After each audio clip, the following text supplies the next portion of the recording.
விளாத்திகுளம் அருகே கடல் ஆமைகளை பாதுகாக்கும் வகையில் 7.045 லட்சம் மதிப்பீட்டில் ஆமை விலக்கு சாதனங்கள் விலையில்லாமல் வழங்கும் நிகழ்ச்சி.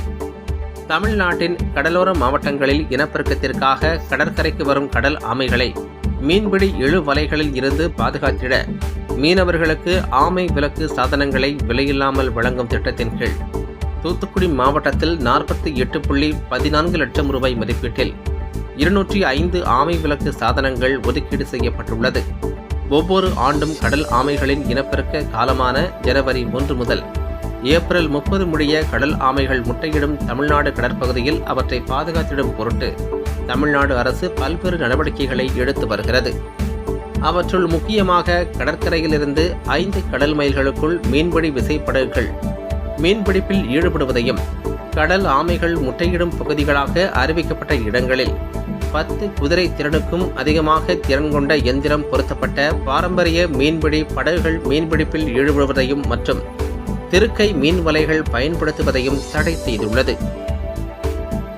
மேலும் கடல் ஆமைகளை பாதுகாப்பதற்காக அமைக்கப்பட்ட பணிக்குழுவின் வழிகாட்டுதலின்படி கூட்டு ரோந்து மேற்கொள்ளப்பட்டும் மற்றும் 5 கடல் மைல்களுக்குள் மீன்பிடிப்பில் ஈடுபடும் விசைப்படகுகளின் இயக்கத்தினை ISRO டிரான்ஸ்பாண்டர்கள் பொருத்தப்பட்ட நப்மித்ரா இணையவழி செயலி மூலம் கண்காணித்தும் கடல் ஆமைகளின் பாதுகாப்பை உறுதி செய்யப்படுகிறது.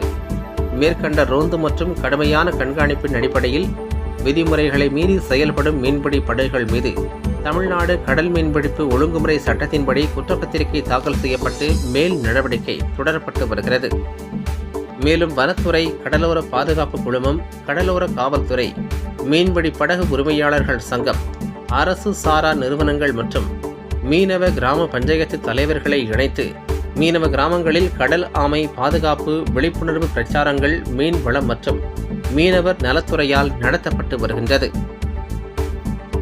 ஆமைகளின் நடப்பு இனப்பெருக்க காலகட்டத்தில் தூத்துக்குடி மாவட்டத்தில் இதுபோன்ற 22 விழிப்புணர்வு நிகழ்ச்சிகள் நடத்தப்பட்டுள்ளன. மேற்கண்ட கடல் ஆமை பாதுகாப்பு நடவடிக்கைகளின் ஒரு பகுதியாக மீனவர்களின் மீன்பிடி தொழிலுக்கும் பாதிப்பு ஏற்படாமல், ஆமைகளுக்கும் பாதிப்பு ஏற்படாமல் மீனவர்களின் மீன்பிடி இழுவலைகளில் சிக்கும் ஆமைகள் பாதுகாப்பாக வெளியேற வழிவகுக்கும் ஆமை விலக்கு சாதனம் கொச்சியில் உள்ள ஒன்றிய மீன்வள தொழில்நுட்ப நிலைய உதவியுடன் வடிவமைக்கப்பட்டு தமிழ்நாட்டில் உள்ள மீன்பிடி இழுவலை படகுகளுக்கு விலையில்லாமல் வழங்கிட நடவடிக்கை மேற்கொள்ளப்பட்டது. அதன்படி தூத்துக்குடி மாவட்டத்தில் முதற்கட்டமாக விளாத்திகுளம் அருகே உள்ள மேம்பார் மீனவ கிராமத்தில் 31 மீன்பிடி விசை படகுகளுக்கு 7.045 லட்சம் மதிப்பீட்டில் ஆமை விலக்கு சாதனங்கள் விலையில்லாமல் வழங்கும் நிகழ்ச்சி மாவட்ட மீன்வளத்துறை சார்பில் நடைபெற்றது. மேலும் மீன்வளத்துறை அதிகாரிகள் கடல் ஆமை விலக்கு வலைகளை விசை படகுகளில் எவ்வாறு பொருத்துவது குறித்து செயல் விளக்கம் செய்து காண்பித்தனர். கடல் ஆமைகளின் இச்சாதனங்களின் மூலம் மீன்பிடி இழு வலைகளில் கடல் ஆமைகள் சிக்காமல் வெளியே செல்வதுடன் மீனவர்களின் வாழ்வாதாரமும் பாதுகாக்கப்படும் என மீன்வளத்துறையினர் தெரிவித்துள்ளனர். தமிழக கடல் பகுதியில் ஆலிவ் ரிடிலி எத் ஆமை, கிரீன் பச்சை தலை ஆமை, ஹவுஸ்பில் எலி ஆமை என 3 வகை பரவலாக காணப்படுகிறது.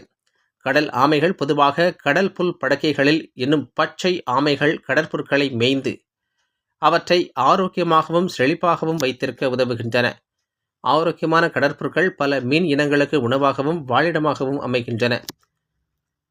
பவளப்பாறைகள் ஹாக்ஸ்பில் ஆமைகள் பவளப்பாறைகளில் உள்ள கடற்பஞ்சுகளை உண்பதன் மூலம் பவளப்பாறைகள் நன்கு வளர உதவுகின்றன.